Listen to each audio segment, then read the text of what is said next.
This video is going to change your animation skills forever. Are you tired of continuously looking for clear animation tutorials and you still find vague advice and no clear breakthroughs? You end up struggling and scrolling through a lot of videos with no proper advice, and you're not able to actually produce the animation quality which you actually dream of, like the movie quality work. Now, this video is not about just a normal animation tips video. This is going to be a deep dive into the actual industry breakdown of an animation short.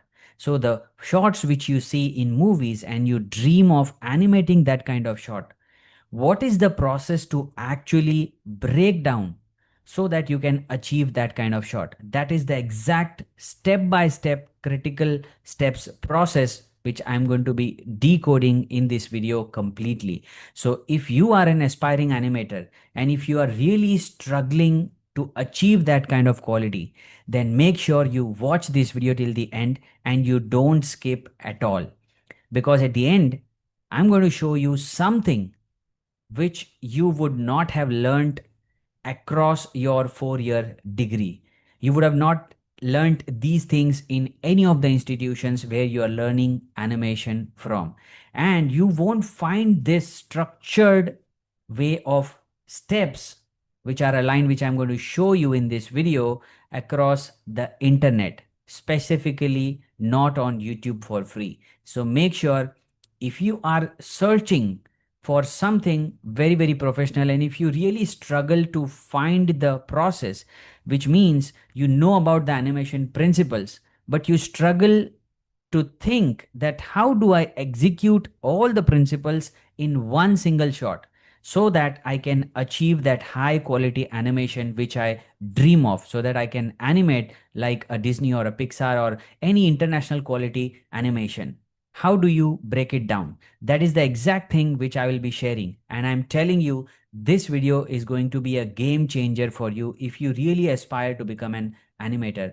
No matter where you have learned from, no matter if you are an online learner or if you are learning from any college or institutions, this video will change everything you do about animation. And this entire video, if you watch it till the end without skipping a single second, I promise you this will upgrade your skills to the next level, and you will never get confused with how do I start animating the shot, and you will know the exact right steps how to actually start animating. Now, what do we do? Let's get into the video and understand what are the steps which every aspiring animator or every professional animator across the globe in any country will be using to animate the characters. That is the exact workflow I'm going to decode right away. So, let's start. There are 5 steps which you need to follow to actually decode any animation. And when you are animating something professionally, then you need to apply these 5 steps so that you are doing certain specific things in one stage and you are not running behind everything. The most common mistake by all the beginners and aspiring animators is that they try to do everything together, because of which they get confused with what to handle at that particular time and what not to handle.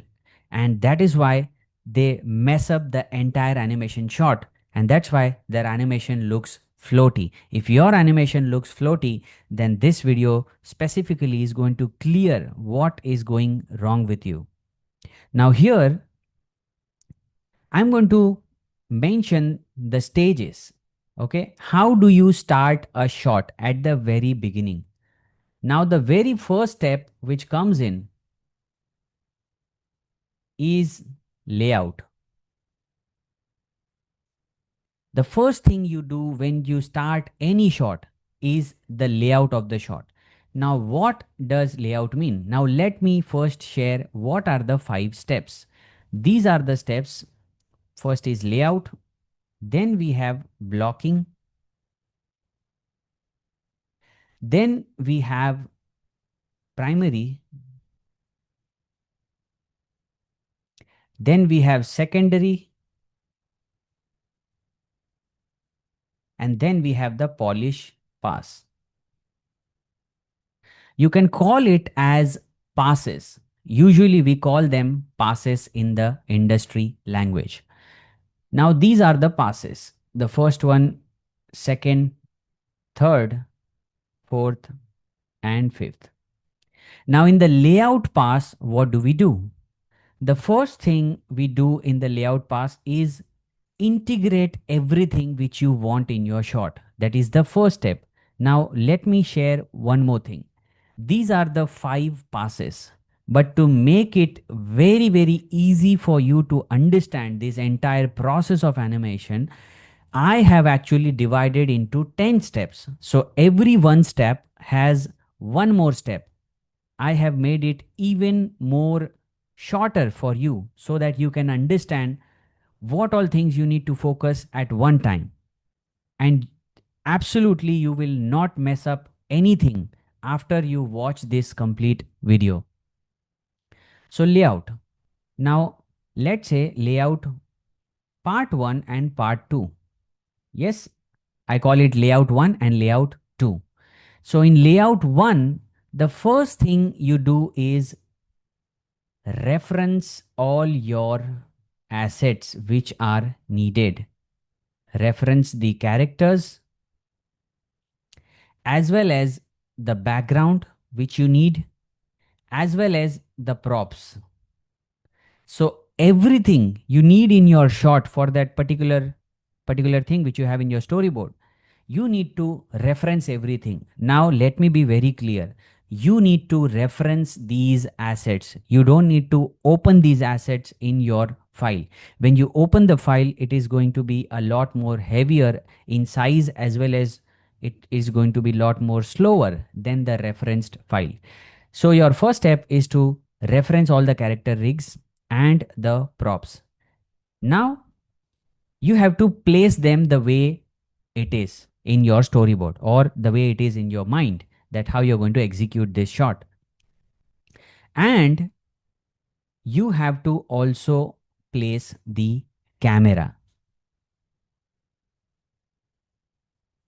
Means you need to set up and place the camera, that this is going to be, let's say here, this is going to be my framing, and the character is going to be here midway or halfway, or maybe it's a full shot, half shot. What is the angle of the shot? That you need to define in your layout. That is the first step. Now in the second stage of your layout, what do you do? This is, you might be thinking that now the layout is done, what do I need to do? Now in the second stage of layout, you need to make the poses, make poses of characters. Now how many poses? You need to make only few poses which will tell the story. Instead of putting it in the T pose, let's make it a normal standing pose. Or if anything, let's say the character is walking, or there is a camera animation, the character is walking and the camera is tracking the character. So in that case, you are going to animate the camera in the second stage. Animate camera. Now, why am I dividing it into small sections? The reason is you will know what do you need to do at that particular time. Even if you have in your mind that, oh, it is not looking good, still you know back of the mind that this is the process. I'm going to do this first, I'm going to do this second, and that is how at the end my shot will automatically look professional. You make the poses for your layout and you animate the camera. And one more important thing, which is walk, run. If at all in your shot there is a distance covered by the character or anything which is moving, not standing still. If it's an action which is at the same specific place, then it is okay. But let's say that you have a character walking in your shot. Now you are doing the layout of that thing. It is very important that you import that walk cycle or the run cycle of that character when you are starting with the layout of that shot. Now, why it is that? Usually you will see that all the students, or when you start working in the industry, you will see that the animators who get the layout file, when you go to the studios, you actually don't do the layout by yourself. That is a separate team assigned who does the layout. That's why most of the animators who start fresh, they don't know what is layout. So some of you who is watching this video, you might feel that I haven't heard about layout. What is layout? So layout is setting up everything so that you can start animating. Getting it? Now, here, if you're watching till here and if you are coming on my channel for the very first time, make sure you watch this video till the end, and also don't forget to subscribe the channel for more important animation updates so that you can become an animator using my channel videos. Now walk and run. Why do you need to do that walk and run? Now it is important to do walk and run in the layout, because when you track your camera, whatever the distance is, let's say the character is traveling from here to here, and this is your camera angle, okay, and there is a tracking of camera. Now the point is, you cannot change the number of frames. Once it is decided, you cannot change the number of frames on the basis of what is the storyboard. Now let's say you only have 30 frames. Now when you have 30 frames and you know that it is going to be difficult, yes, yes, so you have 30 frames now. Now in these 30 frames, it is important for an animator, if at all the shot is demanding that the character should go from here to here and you only have the 30 frames, you need to be very sure that if you import the walk cycle, whatever is the speed of that walk cycle, is it covering the distance in those 30 frames? If it is not covering the distance, then it is going to be a problem for you. Now let's say if you slide the global at this point, when you do the layout, you think that, oh, I'm going to animate it later. Now let's say I'm going to just slide the global for now and I'm going to put the walk cycle later on. Now when you do that later, you realize that the walk cycle is too slow and the time which you have to finish that distance is too less for that. Then at that point, what you need to do? Now if you are a fresher, you might think that this is wrong. You might go even to stretch the time. But let me tell you, this is not allowed in the professional world. Once the layout is given to you, you cannot even change 0.1 degree of the camera angle. You cannot even change or add or minus one single frame of that shot. So forget about changing anything in the layout. You need to actually be creative at that point and think, how can you make that character travel from point A to point B in 30 frames? You can maybe, depending on what is the storyline, you can maybe make him take 2 steps faster and then he slows down. Maybe he can jump and then he walks. That is what you need to think creatively about, how you will make that happen in those 30 frames. And that's why I'm telling you to do this walk and run in the layout itself, so that it is not going to haunt you when you start your blocking animation, when you start your further steps of animation. Now this is what you will do in your layout step 1. Yes, layout step 1 and step 2. Now let's go to blocking 1 and blocking 2. Okay, by the way, these are the name of the passes. Yes, layout, blocking, primary, secondary, and polish. This is the professional term which you will use when you go to a studio, or if you ask any of the animators who are working professionally. Now when you go to blocking, what happens in blocking? Blocking 1. Okay, usually when you go to the industry, you will see that it's only blocking, but I am dividing into 1 2 1 2 1 2 for you guys, so that you understand what you need to do at certain steps. You don't mess up everything at this stage. See, if you are starting new, having more breakups in your shot will make it more clear for you what you need to do at certain point in time. Because Animation is an illusion. Animation is an illusion of movement. It is not actually moving. They are the images or the poses placed in such a way in a sequence that we as a human, when we see them in a sequence, we feel that it's moving. So it's clear that those are poses. Those are not something which is moving. So everything is poses, that means.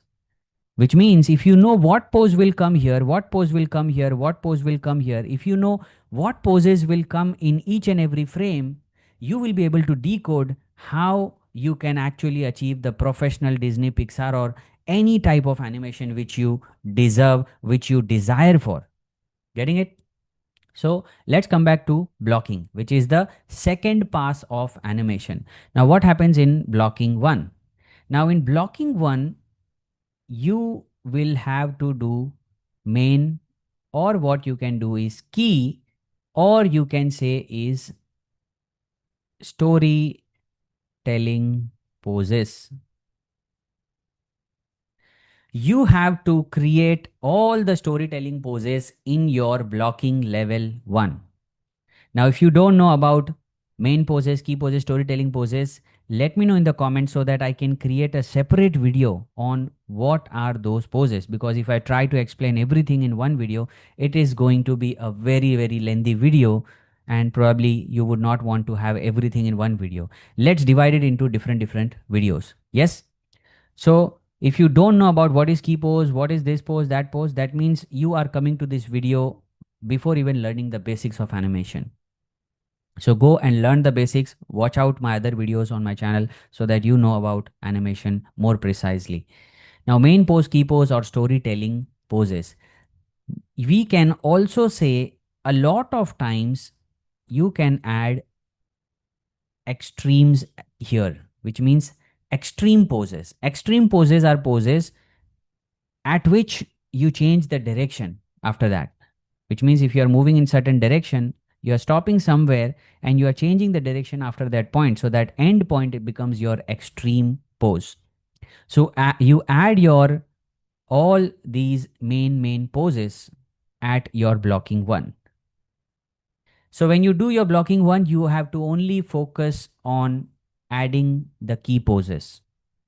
Now when you go to blocking two, then you need to add the breakdowns of those key poses. You need to add the breakdown poses of those key poses, which means if let's say I'm playing cricket, okay, I'm going to show you with an example as well. But for now, you understand what is the process. How do you need to break it down so that it becomes easy for you, right? Most of you, if you're watching this video, you will be knowing how to pose certain things. It is just that you don't know how to follow the steps so that you can achieve something. So here is the second step of blocking, in which you add the breakdown poses. In breakdown poses means poses which will define how you are going to move from point A to point B. Now I have point A, which is my key pose. I have point B, which is my key pose. Yes, these are the poses which you created in the blocking stage 1. Now when you go from A to B, you need to know how you're going to go there. If there are only 2 points, you cannot have an arc if you have 2 points. So you need to make sure that you need to have a breakdown. Either break it like this, either break it like this, either break it like this, whatever way you want to break it.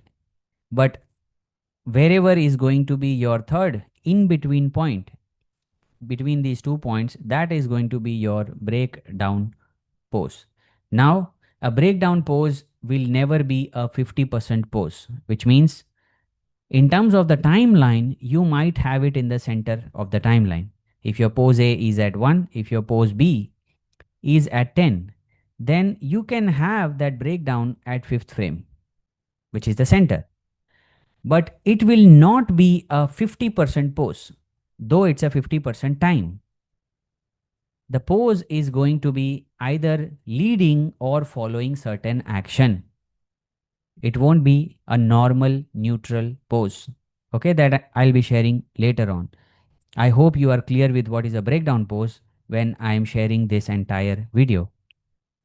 Now we go to the third step, which is our primary animation. Now, when we go to primary stage 1 and stage 2, at primary stage 1, what happens? Before this, in both of these stages, which is your layout and blocking, your tangents of the curves are stepped. So when you do layout poses and you do blocking poses, stage 1 and stage 2, you have to be sure that everything which you animate or do or make the poses, they are in stepped mode. The tangents will be in the stepped mode. Now in the primary 1 stage, you will make it spline. That is the first step you are going to do. You will make it spline tangents. Now, the biggest challenge for every aspiring animator at this stage is the float animation, which means when everybody tries to do this, the animation starts floating when you do the spline tangents. Now, why does that happen?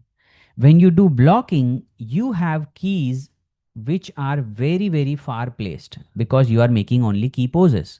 Yes. So the first pose can be here, second can be on 15th frame, third can be on, let's say, maybe on 25 frames. So there are a lot of frames which are empty. And then you add a breakdown, still, let's say, consider 1 to 15, then you still have it around 7, which is your breakdown. And then here also you have your, let's say, 20. Yes, which is your breakdown here also.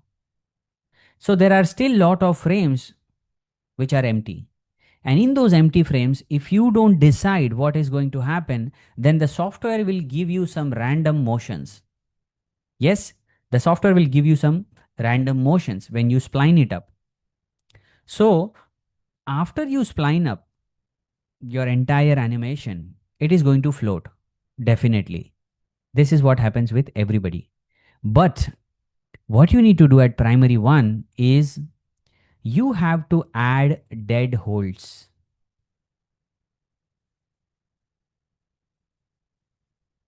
Now, what are dead holds?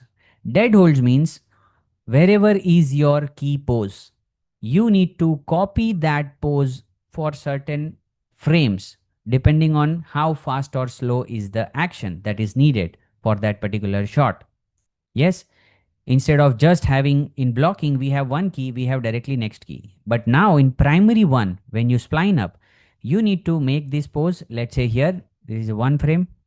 Then you will copy this frame, let's say at 5th frame. So which means from 1 to 5, nothing is happening. It's a complete dead single pose. And let's say if the second pose is coming at 10. So from 5 to 10 is your transition happening. Now again, after 10, you're going to hold that pose for certain frames. Let's say 14th frame. So 4 frames you are holding that pose. So it's a dead hold. Now what will happen when you add these dead holds? When you add these dead holds, the timing which you saw while you did your blocking, that timing will be maintained even if you do the spline animation in your primary stage 1. And that is what we want, because we don't want something to vaguely, randomly move here and there. We want the crisp, sharp timing of that particular action, whatever we are doing. Yes. So then here our primary 1 stage gets finished and the purpose gets solved by doing the spline tangents and maintaining the same timing which we had in our blocking stage. So we add the dead holds at that point in time. Now, what happens in primary 2 then? After that stage, then you add your in betweens. By the way, what is an in between? What is a breakdown? There is no difference between in between and breakdown. I am using both of the terms at different places so that you know correctly. If I use the same term breakdown two times, you will be confused what is breakdown, what is here. That's why I'm using two terms, which is breakdown and in betweens, separately in separate phases. Yes, in separate passes. So you know when I talk about breakdown, I'm talking about blocking. When I talk about in betweens, I'm talking about primary. That should be clear in your head. Now they both are same. Breakdown and in betweens are one and the same. They are just two names of the same thing. This has been changed over time when the animation started at the beginning. Let's say in 1930s when the animators started animating the traditional animation, they started drawing stuff. So at that point, they used to call it in betweens because they used to place it in the center of the timeline. If this was 1, if this was 10, they used to place the in between at 5. And that's why it was called in between. And gradually over time, when they started animating after 20, 30 years, that same thing, they changed the name to breakdowns. That same thing, they started calling it breakdowns. So it's just the change in name. If somebody tells you what is in between and breakdown, it's the same thing.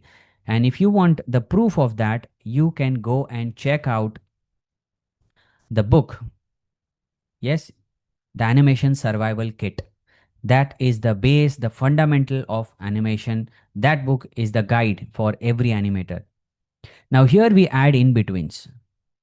Yes, so when we add in betweens here, plus we add the cushioning part. Cushioning. Cushioning means whatever dead holes we had here, we will remove those dead holes and we will add ease in and ease out at that particular place. So now at primary 2 level, all your animation will look normal.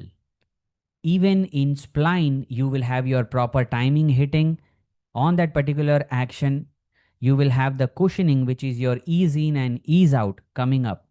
You will have your in betweens, which means what are in betweens? You can add here, if here you are adding breakdowns. So in betweens, what you can do, you can decide what is going to lead, what is going to follow. So you can add lead and follow poses when you add your in betweens.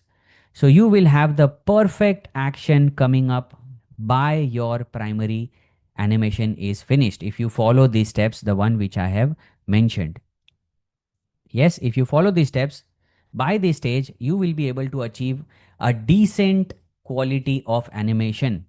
A lot of people will not even reach to this level. I'm telling you, if you follow even these three passes, you will achieve something which a lot of people don't even achieve after a lot of struggle. Okay, so let me just write here correctly.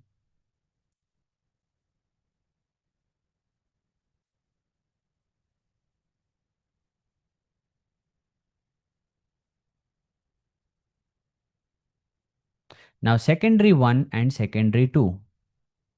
Now, you might be thinking everything is finished now. Now, we still have two passes left. What I'm going to add in these two passes? Now, the first one of your secondary animation. By the way, this is a secondary animation. This is a secondary pass. This is not a secondary action. There is a difference between secondary action and secondary animation. If you don't know about it, let me know in the comments so that I will create a separate video on what is secondary action, what is secondary animation. Secondary animation is a pass. Okay, so in this pass, what we are going to add now? So we are going to add here the overlapping action and follow through, which means till now, till your primary, everything would be going together because you have the same set of keys for each and every control. By the way, here is a tip for you to not mess up with your keys. If you ever get confused with your keys, that you start animating and then you jumble up everything and you feel like, oh my god, there are so many keys. Now, which key is what? You are confused with that. For you guys, one most important tip is until you reach your primary two, yes, from the layout, blocking, and primary, you have to add keys on every control which is present on the character.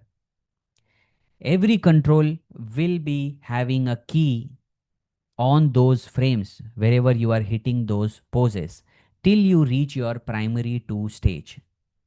Now, the moment you get into secondary one, where you add your overlapping action and follow throughs, where you change the timings of your body parts. Overlapping action means having their own timings. None of the body parts will move together. If I'm doing this, then both of the hands should not move together like a robot. It should be separate. One here, maybe a frame delay, maybe a spacing delay. Something will change in those actions. And the hand will not go together. The hand will not go with the leg. The hand will not go with some other part as well. Everything will be separate from each other depending on what is that particular action happening in the scene. Yes. So these are the things which we are going to add it here. Overlapping action and follow through. And then the most important thing in the stage two. Now, still you might be thinking, what is more? What more I need to add? I have added so many things till now. Now you have to do the most important thing, which is your arcs. Or let's say, even if you don't do your arcs here, let's keep these things a slight later. Yes, if you are not doing arcs, I keep changing these last two parts. So you can finish your expressions here and lip sync. So you will do your expressions and lip sync at this stage when your shot is almost about to end. Almost about to end. Yes, you have done everything. You have done the poses, you have done the breakdowns, you have done its spline as well. You have added in betweens, leads, follows, overlapping, cushioning, ease in, ease out. Everything is added. Now, what is remaining is expressions. By the way, when you do your blocking, you need to make the key expressions. You won't animate them, but you have to make the key expressions when you do your blocking, which is your key poses. If the key pose is surprised, then you need to add the expression of the surprise in your facial. Lip sync is something which you can do at this stage. Now, in the polish pass, what are you going to do? Now, in polish, usually not needed that you have two stages. You can keep one stage also. Here, what we are going to do is refine the arcs of every damn control. Every control you need to check the arcs. How? By using motion trial. Motion trial is a tool which will help you to refine your arcs drastically. This is one tool which can probably give you so much of freedom and so much of strength to achieve that high quality of animation if you know how to use it. Now, if you are following this video till the end and if you're watching it till here, I am very sure that nobody till date would have given you this kind of clarity of breaking the animation shot in this way, in these many steps. I am very, very sure that you all will be learning a lot from this entire video. Thank you so much for watching till the end, till here. Now, still, it's not the end. As I said, you can still divide into two parts, which generally you can mix up with other things, but let me divide it for you guys. Now, what you're going to do in this polish second phase, everything is done. Almost everything is done. Yes, think about it. I haven't talked about a tool which every aspiring animator fears about or get confused to use that tool. That is what we are going to do at this stage. What is that? I am talking about graph editor. Graph editor. Everybody gets confused with how to use graph. Most of the students ask this question of how do I change these graph curves? But see this, in the entire breakdown of the animation, I did not mention about graph editor at all. I'm mentioning it at the very end of the entire process. Now, the reason I'm mentioning it at the very end is because you don't need to open the graph editor if everything is fine in your posing. If everything you can do without touching the graph editor, you don't have to open the graph at all.